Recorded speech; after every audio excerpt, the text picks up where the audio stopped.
Barchaga salom do'stlar. Biz yana men o'sha Uscraft va bugun biz qanday qilib Minecraftni to'g'ri nastroyka PvP uchun nastroyka qilishni o'rganamiz. Birinchilik o'rinda settingsga kirib, bu yerdan hech narsa yo'q, shart emas.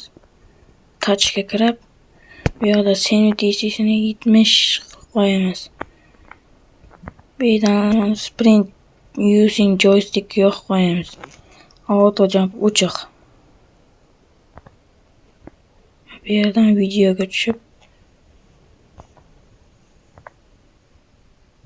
videoda uni o'chirib qo'yamiz. Buni ham 0 qilib, buni pocketdan klassik olamiz. Va men oxirgi nastroyka bu mod. Shu modni Telegramga tashlab qo'yaman. Mod bilan siz maza qilmay x plus o'rniga almashtira olsangiz bo'ladi, xohlaganingiz. Bu nastroyka mana. Meniki bu yerda bu 163. Bu esa 162. 162 184. Joystick 43. Hamma nastroykani to'g'ri qilsangiz, albatta PvP'chi bo'lib ketasiz.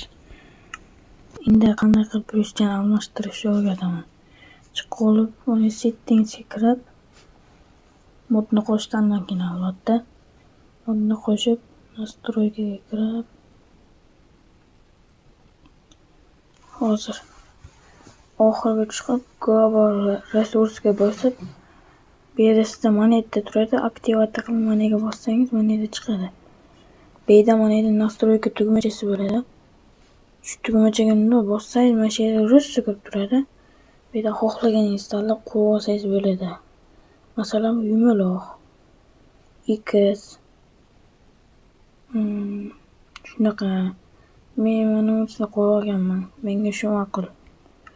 Va xotirjam o'ynab yuraverasiz. Unda hammaga xayr. Keyingi darsliklarimizni ko'rishingiz uchun ko'proq like yozish kerak va obuna ham.